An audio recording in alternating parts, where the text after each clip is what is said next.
Okay, can you guys see my screen? Yes. Cool. By the way, Dean, just FYI, Lauren is still recovering from the flu. Might be Yeah, able to tell. So, you're gonna hear me croaking a little bit. No worries, no worries. cool. All right, Lauren, over to you. Okay. So as Reza said, me and Amelia took the lead on this deck. And so first we wanted to go over the entire creative goal, which is to create something that's visually compelling, relatable, and encourages somebody with any type of body at any skill level to try yoga using the SportStar app. So going into what that looks like, we are thinking that regardless of the static versus video, that's something that we'll have to talk with Lauren O about in order to get a better understanding of how much of which we want. When it comes to the style of the actual creative itself, we want to do 70% focusing on real people in motion.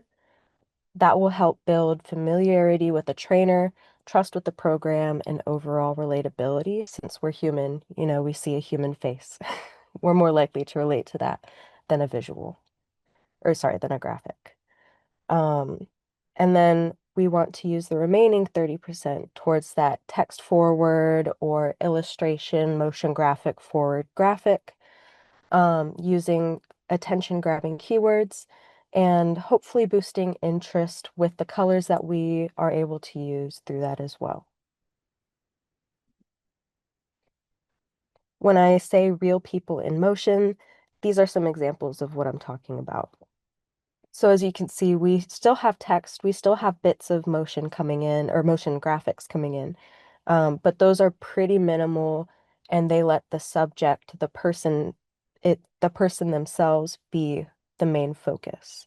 So on this first one, we have a message that interacts with the subject, the you do, and then there's other phrasing that comes in after that.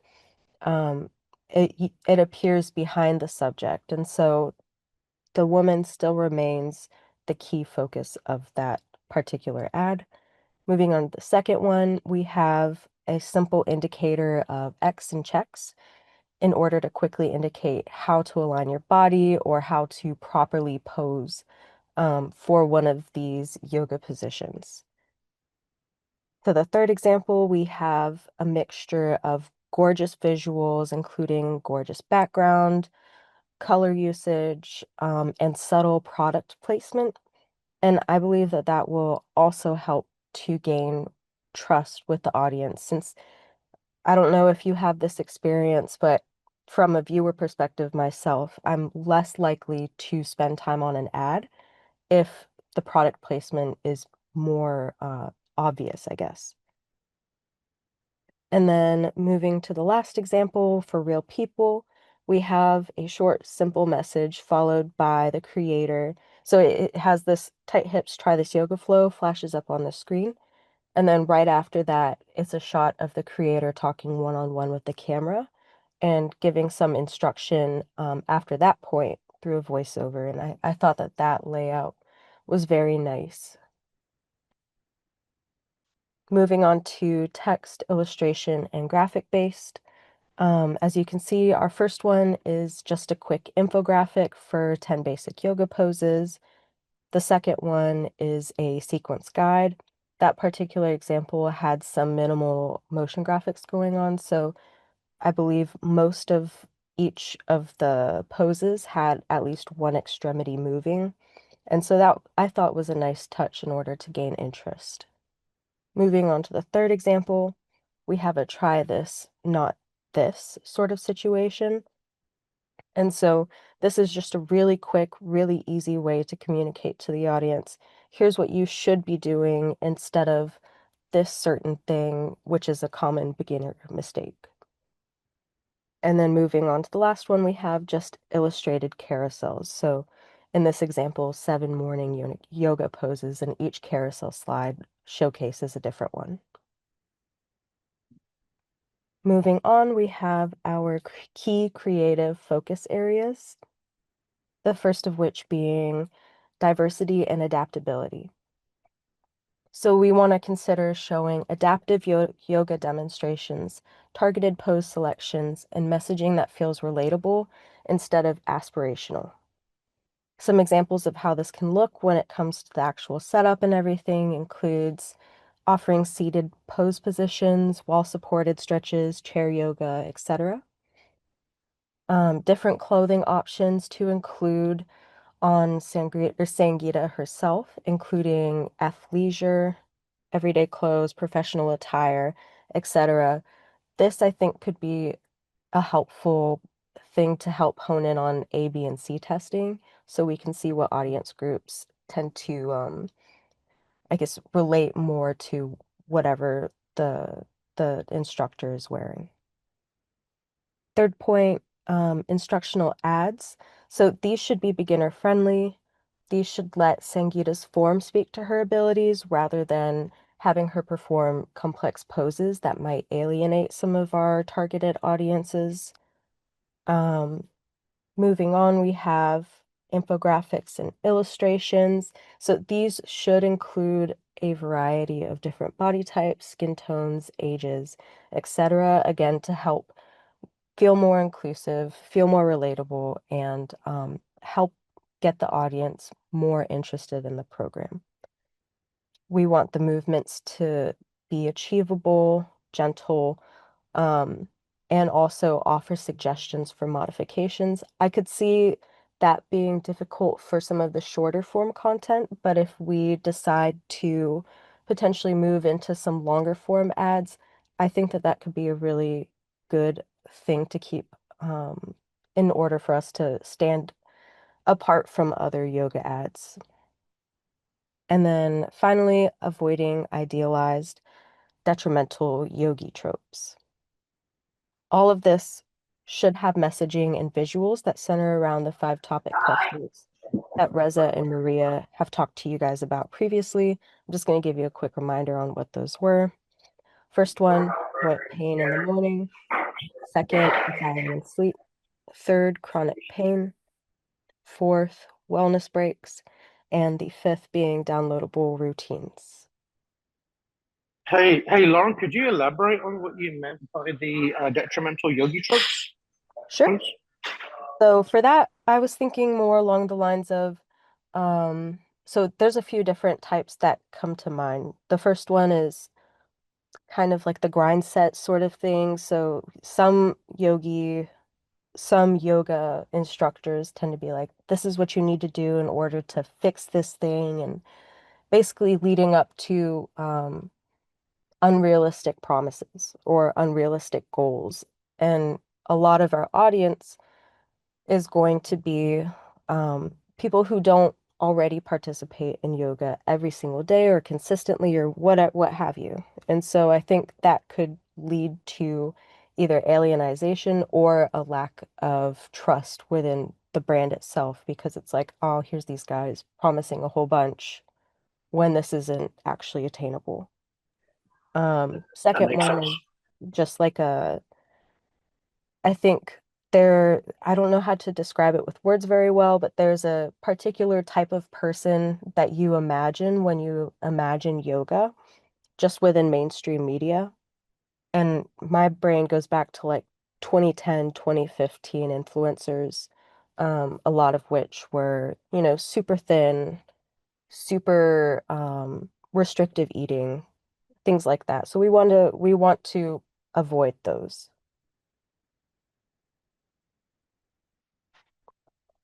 The second focus. Sorry. Were you gonna say something? No, I got a lag. Sorry. I said that sounds great. Sorry. Okay. Second focus is high quality setup and camera work. So we want a polished look that boosts credibility without losing authenticity. So this would include a visual style that's focused around warmer tones, natural lighting. I'm thinking morning shoots, maybe like mid-afternoon shoots as well, mid to late.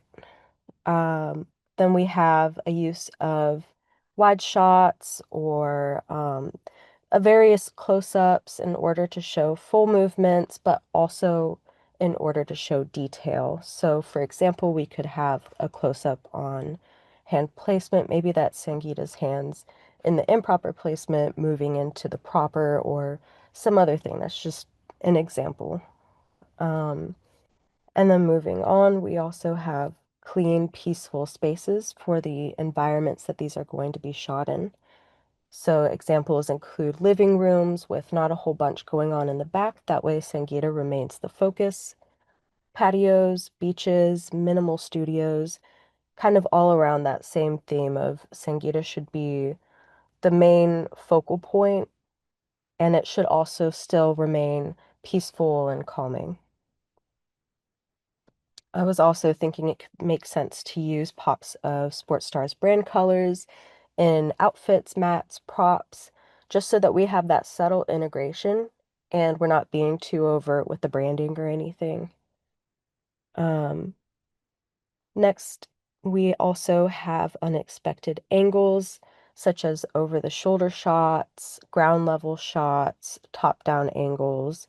Um, I think that unexpected angles are always going to gain more attention and also set us apart from the typical yoga ad. Lastly, we have avoiding harsh lighting, avoiding sterile backgrounds, and avoiding drawing the camera too far away unless the shot itself or the pose calls for that.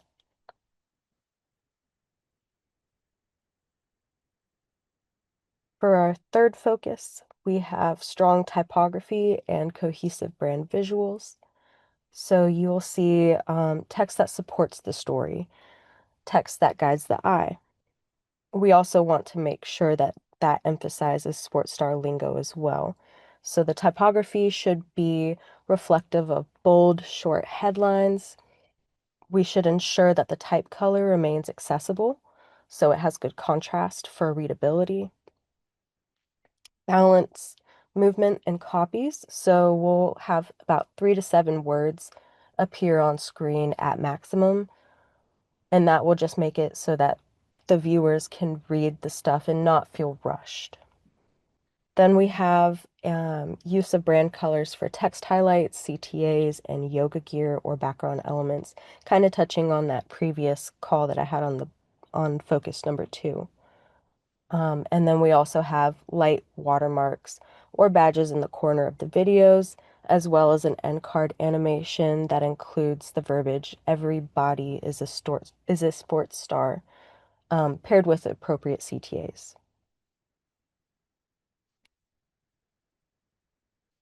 I'm going to show you these 3 quick, just example mock-ups that I put together for how these could look, and then I'm going to pause for questions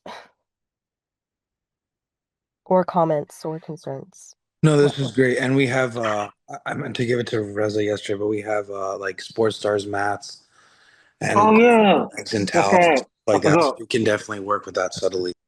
Amazing. Hey Dean, what did you think of the Hey Ron, can you go back to the previous slide, please? Mhm. What did you think of the Everybody Anywhere? No, I like it. That we were thinking of maybe that could be like a maybe not a replacement of Everybody is a sports star, but more it can accompany uh, Everybody is a sports star as like a variant. So that way we can start to include that more regularly if you Yeah, are definitely. comfortable with I that think one. that's awesome. Cool. Perfect. Lauren came up with that, so yeah. Yeah, no, that's awesome because it is virtual training and we complement. No, that's really cool. Cool. Sweet. All right. Yeah, because it can be like done anywhere, like a complimentary to a gym membership. You can use our Mm-hmm. inside a gym, Mhm. inside a studio, at home. Mm-hmm. So Yeah. yeah, I Yeah. think that's super cool. Even with Yeah. battle stars, yeah, that's super cool. Yeah. Nice job, Lauren. That was great. Moving on, we have YouTube stuff. So this is where Amelia really, really put a lot of time and effort into. Um, she went and researched different aspects of YouTube and top performing ad layouts in order to see what performs best. So we wanted to see, okay, what if there's branding elements that tend to contribute to more successful campaigns, if there is something having to do with the framing, the composition, the visual hooks, etc. So as you can see, these are the top 3 that she found to be best performing on YouTube. First being early branding, so seeing the logo and branding within the first 5 seconds of the ad. That way, if the user skips the ad, they'll still have seen your branding, they'll still remember. At the very least, I would bet that people would remember the star. And so that would also be able to help for future things. So if they see another ad by sports stars, oh, their brain's going to remember the initial, at least a haze of it. Moving on to the second one, we have strong opening, visual, or hook. So the eye is drawn to movement and surprise. So we would start with motion or an unexpected action, or maybe, like we previously mentioned, the unexpected camera angle, and use that to almost act as a product. And so we would use that as what draws the viewers in, what keeps them engaged. The third one, framing and composition. So she has listed central framing, so faces are key objects in the center of the frame. Text overlays being minimal, large, and high contrast to avoid clutter. And mobile first, so designed for small screens since that's 75% of YouTube's views. Now we have YouTube short layout trends. So these, it looks like, prioritize subject or person-centric storytelling with the logo or messaging introduced as a secondary layer. So the first one she has is leading with a person or eye-catching subject within 0 to 1 seconds, so that the eye draws instantly to the verbal or mobile it draws the eye instantly on vertical, or mobile layouts. Using close-up or mid shots of someone doing a pose or unexpected movement could really help. Then we have a hook within 1 to 2 seconds of either asking questions of have you ever wondered why, using bold statements, or before and after visuals. That way we can spark curiosity and encourage watch-throughs. The third one she has is mid-shot branding, so we want it to be subtle and within 3 to 5 seconds. Opening with a logo gets scrolled past immediately, so we can show the logo either on a product watermarked or through an animated overlay. The main message or value prop should be within 5 to 10 seconds and delivered naturally through dialogue, visuals, and text overlay. CTA at the end, which should last about 10 to 15 seconds. And then we have product shots or logos at the end. She also researched whether video or animation is likely to perform better. Video being, like we mentioned, with the people in motion sort of stuff, with actual people rather than animated stuff. Graphic heavy or animated content underperforms in this niche. Apparently, it feels less personal, more commercial, doesn't align with the yoga audience's expectations for connection, authenticity, and calmness. She notes that there are some exceptions. Very well-designed explainers for yoga philosophy or anatomy may perform well for educational niches, but not necessarily for mainstream shorts. So if we're trying to target educational content, then that could work. However, for mainstream stuff, it's not going to as well. Real video content with minimal overlays seems to be the way to go, with deeply personal and visual yoga poses so that viewers can see the practice with real bodies in real settings. Engagement drivers include calming or natural environments, as we had mentioned with the previous focus, or I can't remember what I called it now, but the pillars of creativity is what I'm gonna call it now. Gentle transitions, natural lighting, and genuine instruction or voiceovers. Here we have an example She looked cross platforms at Yoga with Kassandra. That way she could see how content is utilized across Instagram, YouTube, and YouTube long, or I should say YouTube Shorts and YouTube long form.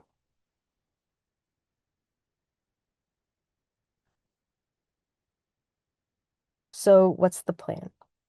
15-second bumper style layouts force you to focus on visual hierarchy and impact. So within 0 to 2 seconds, we want a visual hook. Within 0 to 5, we want brand integration. Within 3 to 10, we want a core message. And within 0 to 5 seconds, we want a call to action. These are some inspiration. We went through a bunch of different yoga accounts and found that these three were we think that this could help Sangeeta moving forwards for if she wants to prep with the sort of language or, for example, the Underbelly Yoga, that one is focusing on a niche sort of viewer as well. And so I'm just going to leave it up on the screen so that when Sangeeta rewatches this, she can look them up. And now we go to the everybody is a sports star messaging drill down. Reza, did you want to? I can, I think. Let me give it a go. Just one note on the previous slide where Mhm. Lauren had the inspos. The first one, they're all great. But the first one in particular is very closely aligned with the whole everybody in the sports star notion. So I think it would be great, maybe Dean, if you could perhaps ask Sangeeta to just check it out. And the goal is really for Sangeeta to just get a sense of how different yogis are presenting the information as part of the shorts or whatever. So that way we can kind of take inspiration from that. And then that way, Sangeeta, leading up to production, that when the shoot actually begins, she'll have a clear idea as far as kind of what types of things we're looking for. So this is all really intended to kind of help us on the case side in terms of structuring the creative process, but also helping on the sports star side so that everybody's clear on what is kind of expected when we do the shoot. Okay, yeah, I'll definitely talk to her. Cool. All right, man. I'm Okay, glad you let me. said that because I'm a caveat really quick. Yeah, That yeah, last yeah. one, Please. Justin Augustin, his content is not all yoga. However, he does do a really great job when it comes to the accessibility and adaptability portion of what we were talking about. So just wanted to throw that in there. Okay, cheers, man. I got the Word doc up as well, or the Google Docs icon. Okay, I have it on the Oh, side. you already have it. So, Nice, Mhm. amazing. Thank you. Okay, so Dean, as I mentioned yesterday when we were getting dinner, we thought it would be kind of cool to further drill down into everybody is a sports star. Social Lauren actually gave this directive more as it relates to influencer marketing, more as a means of helping the influencers that we select to understand our approach and kind of what we want them to say, the essence, the DNA of what sports stars entail. So that was kind of where it started. And then when I started the process of actually drafting down some points, in my head, I was like, well, I think this would actually be helpful to guide also paid and organic, broadly speaking.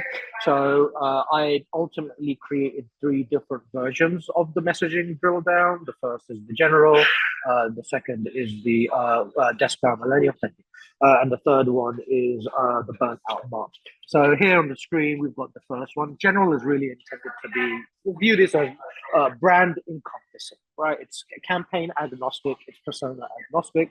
It's really how we frame up everybody as a sports star. I really tried my hardest also to avoid falling in the trap of using generic stuff that kind of correlates with diversity and things like that. Yes, everybody as a sports star does correlate with that, but it's also very plain out in terms of that message because everybody uses the diverse messaging. Instead, you can see some of the broad bucket themes here. The first one is really essentially shattering stereotypes, and really avoiding pigeonholing yourself from a lens where it's perceived that only a certain type of person does a certain type of modality. As Laura mentioned, in the 2010s when we had these, let's call them your typical influencer. All right, so we avoid labeling, but you catch my drift. And our where we fit into that is we ultimately break down those walls of separation, so that way the person ultimately reaches their full potential as well. And then the second one, I quite like this one, which is that the breakthroughs happen when modalities collide. This also kind of leans into your typical fitness type of messaging as well, from the lens of plateaus and things like that. So that's another area that we could kind of find our entry point. I'm just thinking out loud, actually, Maria, that might plateaus could also be maybe an organic keyword that perhaps we might want to look into, because this one here would really integrate with that. But ultimately, we're saying that we're intentional about creating modalities and disciplines that will help the audience slash member reach, again, their full potential and also achieve their goal, whatever their goal might be, whether it's increasing strength, losing body fat, so on and so forth. The third one, again, just kind of leans into that anybody can do anything, or everybody anywhere. Everybody anywhere. It kind of like leans into that one. So you can read it there. I could never do that. All right, the rugby player who can't touch his toes becomes the flexibility success story worth sharing. And then we can, if we manage to get a few people that perhaps break the stereotype, these would be great stories that we can then articulate through organic social testimonials, but not the boring testimonials, actual visual testimonials that has, I'm just making up stuff, a 300-pound, I don't know the rugby positions, but let's just say for American football, a quarterback, for example, right, or a linebacker that is able to do these amazing things. The fourth one, again, leads into the plateaus. Plateaus, generally speaking, are a social construct. That might be a hot take, I don't know, but the point is that we're leaning into that. You don't need more intensity. What you do need is intelligent programming that will help you achieve your goals, and that's kind of where we come in. And then the last one is really centered around community, aka tribe, and we're creating a tribe that is ultimately built on defined categories. Category meaning your typical stereotype, right? And we are here to kind of celebrate those wins collectively. And then here you can see a few examples that I mentioned here: the runner that discovers power in it, the dancer that builds through resistance training. Again, these are modalities also that complement whatever the person is doing, right? A dancer needs to have resistance, right? A runner needs to have power, right, in order to meet their 1 minute mile or whatever they're doing. So that is more generally speaking how we are envisioning everybody in the sports stuff. Before we move on to the next one, I just wanted to just get your thoughts. Do you like this? Do you want to change anything, add anything? How does it sound? No, I love it. I think this is awesome. I'll take a look at it. I'm in like a lot of detail, but I think right now it's great. Right. I'll sit on it for a little bit, but I really, really like it. Good, good. Glad to hear that. All Yeah, right, perfect. Excellent. great. All right, Laura, we can swipe to the next one then, please. Next one is Dispel Millennial, and here is ultimately we're leaning into the themes of our campaign. So things that we've already discussed, right? After 8 hours being hunched over, discover how your body movement can undo the damage of discipline. That in and of itself, right there, is an ad create, or the copy you could. Well, from that we could create but we're leaning into those job demands, counter really offsetting the physical demands and the wear and tear that you put your body through. I kind of fast forward this because I have wear and tear in the last one, but they're both kind of correlated. The second one, leading into the timing aspect of things, and that we leaning into the timing aspect of things, but also again time, like you don't have time.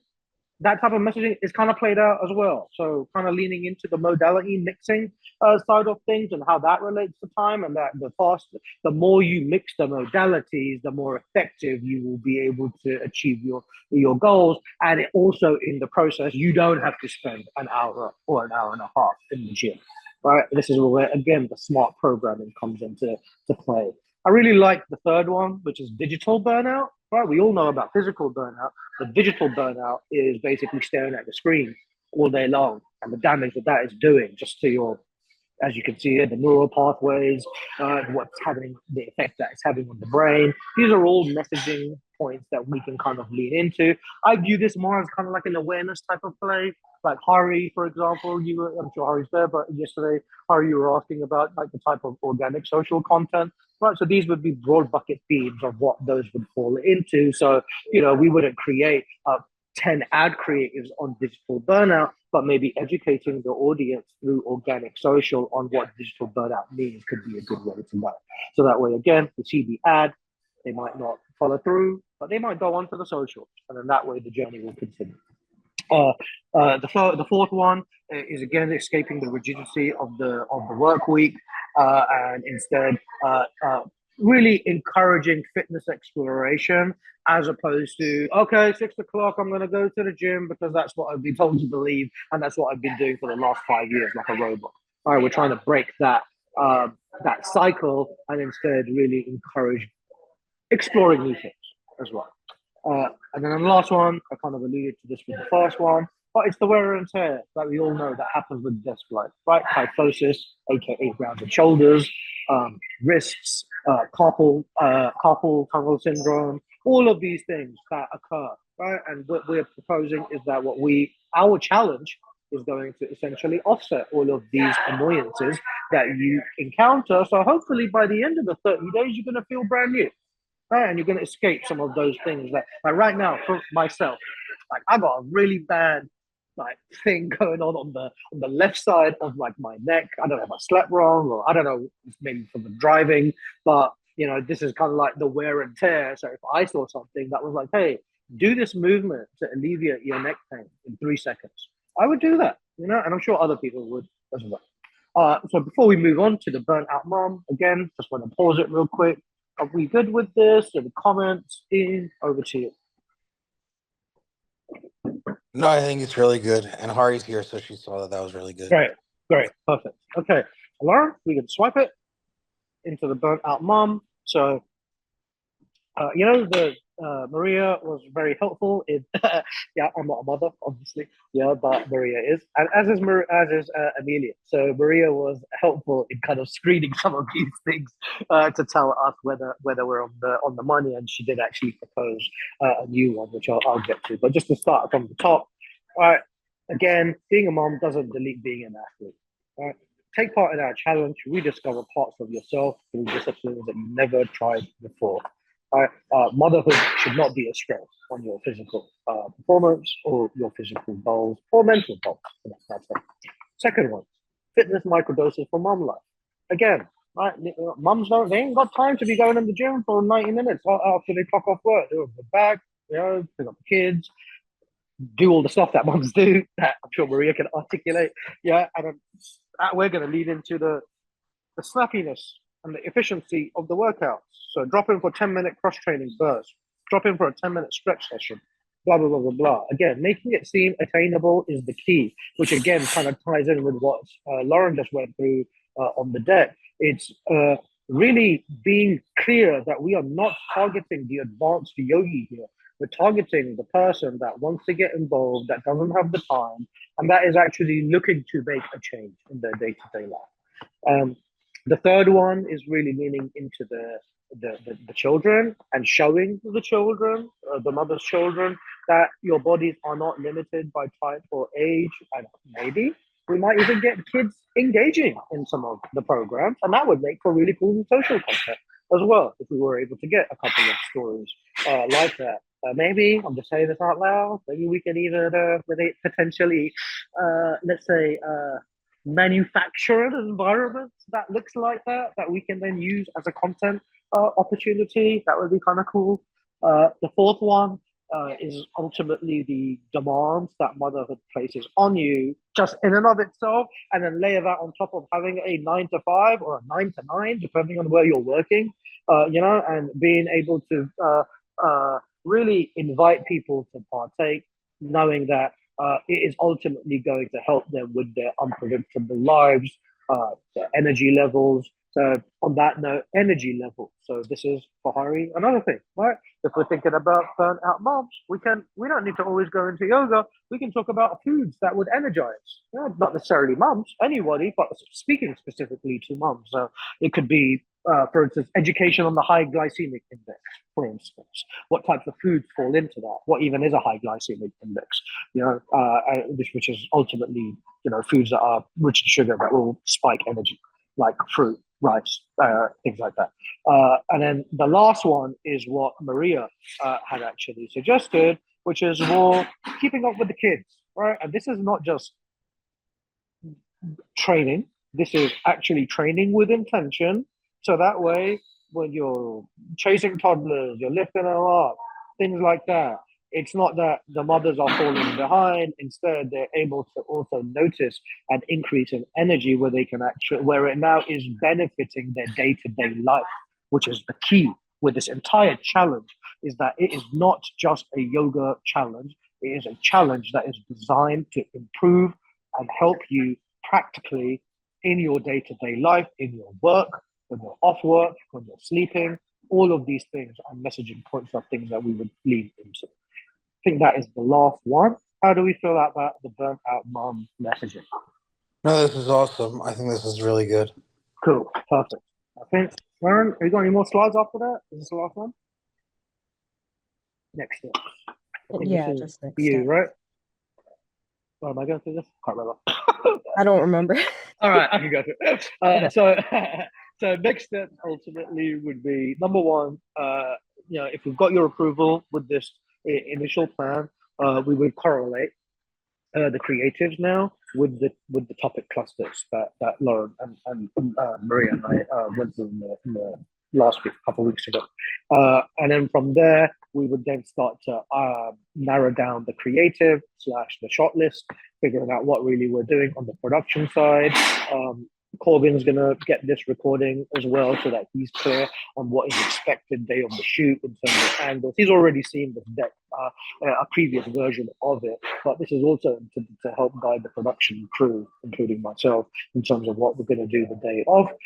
And then A/B testing, that will again fall into the shot list, but again, we'll leverage some of the things that Lauren has inserted here. For instance, one A/B test might be, I'm just thinking off the top of my head, but testing out whether you have a animation of yoga poses and then you have a human doing the same exact yoga poses. Seeing does the animation one work better or does the human one work better?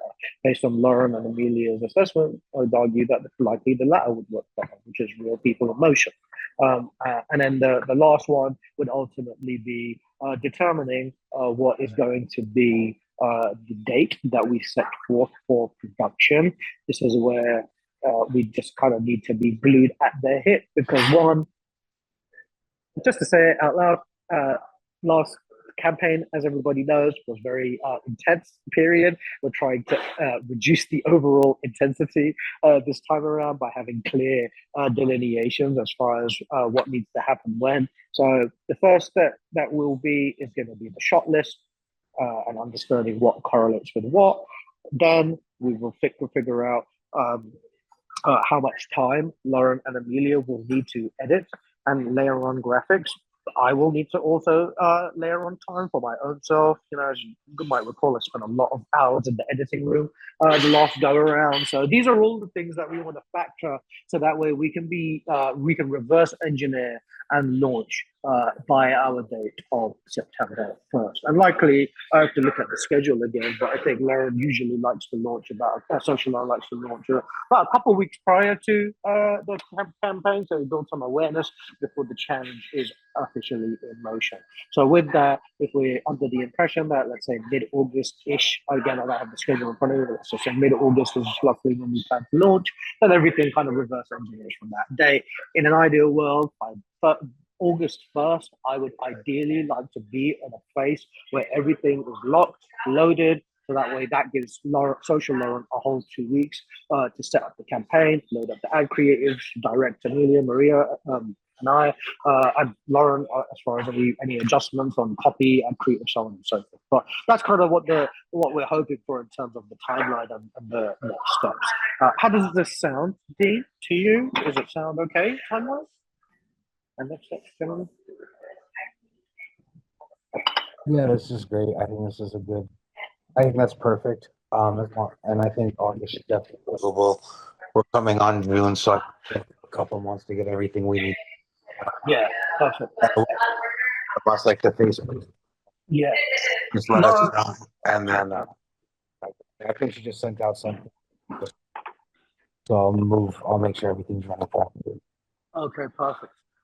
Lauren, I'm not putting on the spot, but I will be on spot slightly. Do you have any inkling as to how much time, ideally, you would like for the editing portion of things? So that way, then I can then the first engineer. Okay, production needs to start on X date. Yes, I have to talk to Lauren O in order to see how many creatives she thinks is gonna. Yeah. Okay, got it. Just to say it, I'm thinking, hopefully, if we can do it sooner, that's great. If we can do it in June, that would be great. I'm not sure if that can happen. On July 4th, I'm going to be visiting Dean again. So that week probably would not be very good, but maybe tentatively, we can either do one of two things. I'm just saying this out loud, pending confirmation from Lauren. We can either plan to shoot on the week of June 30th. That would be before 4th of July, potentially, or we could do it on the week of the 7th, or alternatively, we could do a combination because we're going to need to do two different shoots. We're going to need to do the ads and we're going to need to do programming as well. So maybe we could do one on the week before and the one on the week after. But we should absolutely be wrapped, I would say, on production by July 11th, regardless of what the date is. So that way, at the very least, Lauren, you, and Amelia will have about 3 solid weeks, and I will have some time as well to edit and pass through the footage. So Dean will confirm once we speak with Social Law on the exact specs of total number of ad creatives and all that, and then we can let you know what we're thinking. But maybe you could just keep that in mind, is that it's going to be probably like the first couple of weeks of July, likely. If we can do it in June, that would be a huge bonus. I think that's a stretch personally because we've got a lot of work to do. Yeah. No, that's fine. Whatever you guys think. So Cool. we'll figure on that. Okay, perfect. And then just to give you a heads up, more so, I'm gonna on the second week-ish of June, we're gonna be significantly understaffed. Lauren and Amelia both have their weddings back to back, and then Social Lauren is also going on vacation for a week. So Maria and I will be here, but my thought process is that during that period, we can focus more on the organic content. That makes more sense anyway. So that way we can start to build up the brand. But more so just an FYI, if there are any design needs or anything, we will have a pocket, Laura will be away for a week. Amelia will be away for 2 weeks, but she's also going on for a honeymoon. So if we've got to get in any UX related stuff, would be lovely to get those in. Ideally, I would say so that Lauren doesn't have to scramble in the next, I don't know, by the beginning of next week, if there are any major UX stuff. Obviously, or anything that pertains to the program, we can do that once Lauren gets back, which will be on June what, Lauren? Please. I'm looking at my calendar. I think it's 13? June 11th. 11. Let me I think see. it was 11. You're It going was from whatever 16 to that 11. went. Yeah, the 11th. Yeah. All right. So Lauren will be back on the 11th. So she's only going to be gone for a few days, but Amelia will be out for 2 weeks. Okay. Yeah. No So just worries. a heads up there. I think everything should be good. If you guys have any ideas about the challenge based off of what we've done, we can kind of look at that too. So we'll figure something out. Okay. Sounds good. All right. Cool. How was this overall creative tech? Are you cool with it? Yeah, this is amazing. This is All right. amazing. Good. Okay, perfect. Good. Glad you enjoyed it. So I guess Lauren, for us, next step would be correlating the ad creatives with the topic clusters and being clear on what that would look like. Hmm. And then we can follow that up. Dean, in the next meeting, I think probably need a couple of weeks or so with that. Maybe Lauren, if we can, we can try our best to try to squeeze that before you go away, which will Hmm. give us about a couple of weeks or so, roughly, to kind of correlate that, and that will send you to what will also be clear. That cool? Sounds good. Perfect. Okay. Dean, off topic, real quick. I know you took a glance at that influencer marketing doc that I had shared with you yesterday. Not particularly like a rush, but when you have a chance, let us know how that sounds. Obviously, there were a few areas, as you probably saw, that required approval from you. One of the main things from Social Lauren's perspective is she just wanted to know if we are now in a good place as it relates to affiliate code tracking and things like that. So if we have influencers doing certain things, you'll see that some of the bonuses and compensation is actually tied to app download. So we just want to be sure that we can track that. Yeah, so I'm working on that currently with the Okay, team. cool. So I saw that. I should have told you. So that's the thing we're working on. I'll let you know the update on that. Okay, cool. Okay, perfect. Great. Yeah. All right. I'll let her know as If well. not sooner. Yeah. Okay, man. Sounds good. All right. Any other questions, Dean / Hari, for us? Oh, I think everything is, I mean, I'm very happy with that. Good. Is this helpful also to guide some of the organic social side of things? Yeah, absolutely. Absolutely. Good. Great. All right. Perfect. Okay. Well, then in that case, Lauren, we can go ahead and lock this bad boy in. So we got the organic content deck down, and now we've got the creative strategy down. So now the next step really is just let's get going and start to piece what we're going to be doing for the upcoming shooting campaign. Amazing job, Lauren. Thanks very much for walking us through all of that. I know Amelia played a role as well. She's not there, but really nice job. Okay. Thank you very much, everybody. I think Yeah, we can thank you break. guys so much. That was awesome. All Thank right. you.